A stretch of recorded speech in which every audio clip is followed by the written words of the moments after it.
भ्रष्टाचार और अपराध के प्रति जीरो टॉलरेंस की नीति के तहत कार्य भी कर सके। और मुझे बताते गौरव की अनुभूति हो रही है कि लगभग पिछले 6 वर्ष का यह कार्यकाल इन्हीं प्रतिबद्धताओं को ध्यान में रख करके हमने प्रस्तुत किया। मैं कल यहां पर नेता विरोधी दल के पूरे वक्तव्य को सुन रहा था और वो अपनी बात को कह रहे थे। मुझे आश्चर्य हो रहा था कि जब वो कह रहे थे तो उन्हें इस बात पे प्रसन्नता हो रही थी कि उत्तर प्रदेश के पैरामीटर को पिछले पायदान पर धकेलने पर उन्हें प्रसन्नता हो रही थी।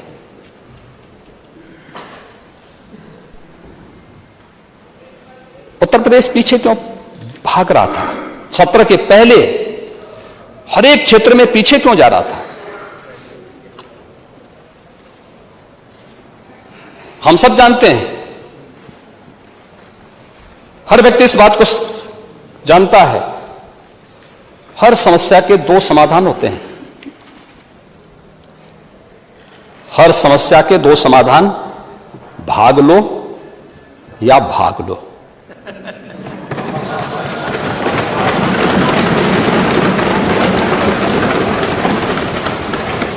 या तो उसे चुनौती के रूप में स्वीकार करते हुए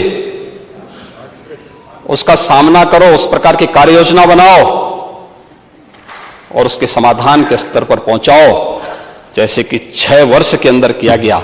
और दूसरा है, जैसे नेता प्रतिपक्ष की सीट खाली है, भाग लो।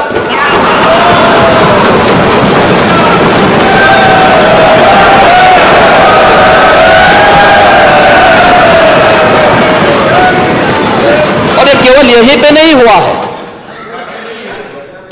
अभी भी आ रहा हूं, अभी तो ये शुरुआत है। अभी तो आप इतने बुजुर्ग, देखिए आपका भी सम्मान करते हैं और शिवपाल जी का भी करते हैं। देखिए उनको वहां सम्मान मिले ना मिले, हम तो करते ही सम्मान। अगर आप दावोस गए होते तो हो सकता है 50 लाख करोड़ का प्रस्ताव आता, उनको विश्वास हो गया ना कि प्रस्ताव आ रहे हैं।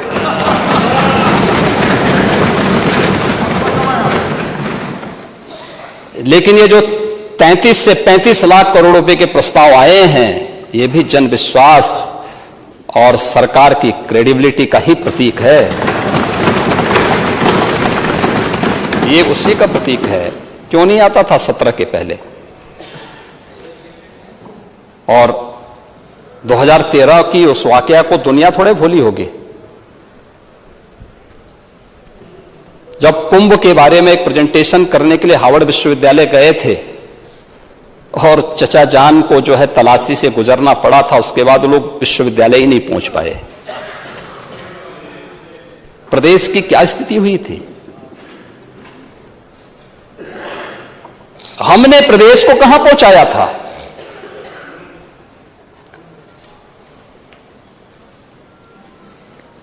किसी एक फील्ड में उत्तर प्रदेश को आगे बढ़ाने का प्रयास किया होता, लेकिन महोदय,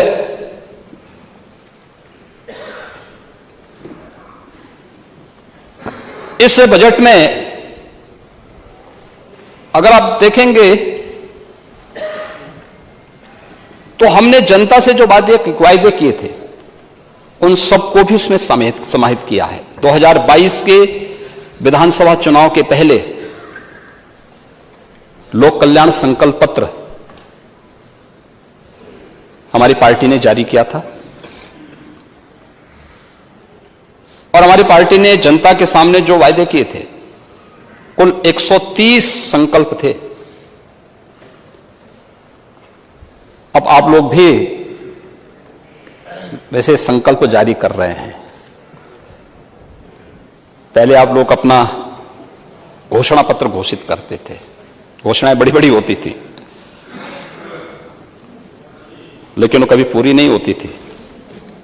जिन पैरामीटर्स पे कार्य होना था और उस पर कार्य करते समय 2017 के पहले की तस्वीर क्या है और 2017 के बाद की क्या स्थिति है, इस पर भी हम चर्चा करेंगे। और मुझे बताते हुए प्रसन्नता है, पूरे सदन को इस पर प्रसन्नता होनी चाहिए कि नीति आयोग के द्वारा जो पैरामीटर तय किए गए थे, देश के अंदर 112 जनपदों में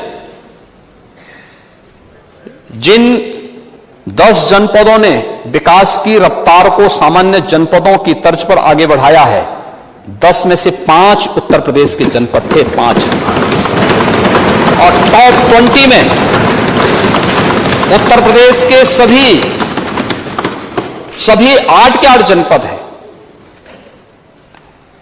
और उसी फार्मूले को अपनाते हुए हम लोगों ने आज विकास खंडों की तरफ भी इस यात्रा को प्रारंभ किया है। 100 विकास खंड को एस्पिरेशनल विकास खंड की उन्हीं पैरामीटर, उन्हीं इंडिकेटर्स के आधार पर चिन्हित करते हुए उनको विकास की प्रक्रिया के साथ जोड़ने की व्यवस्था।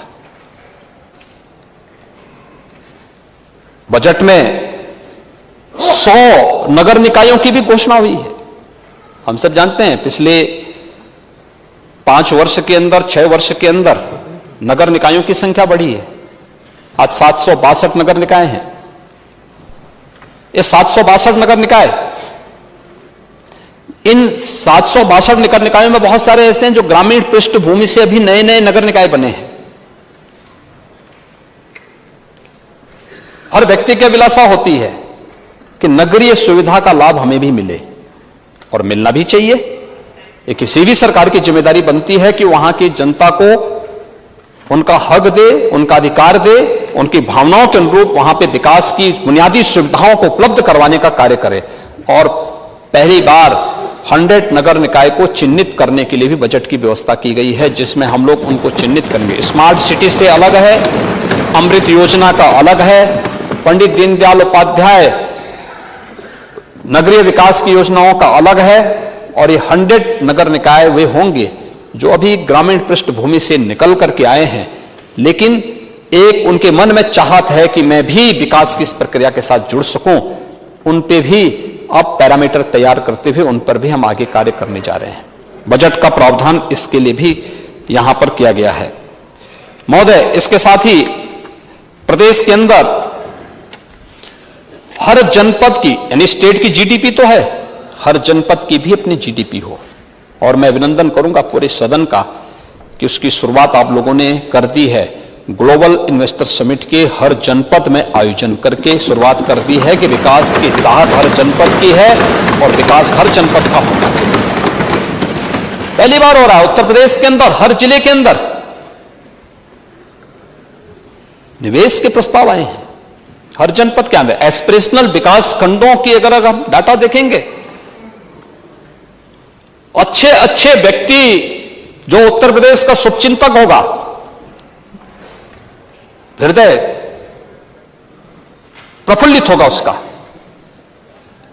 कि सिद्धार्थनगर, बलरामपुर, श्रावस्ती, बहराइच, फतेहपुर, चित्रकूट, सोनभद्र, चंदौली, इन जनपदों में भी नए निवेश के प्रस्ताव आए। ये निवेश डेवलपमेंट और रोजगार का भी सृजन करता है, प्रस्ताव आए हैं। और ये जीडीपी के निर्माण की कार्रवाई की सेक्टोरियल और क्रॉस सेक्टोरियल बेस्ट प्रैक्टिसेस को भी एकत्रित किया जा रहा है, इसको आगे बढ़ाया जा रहा है।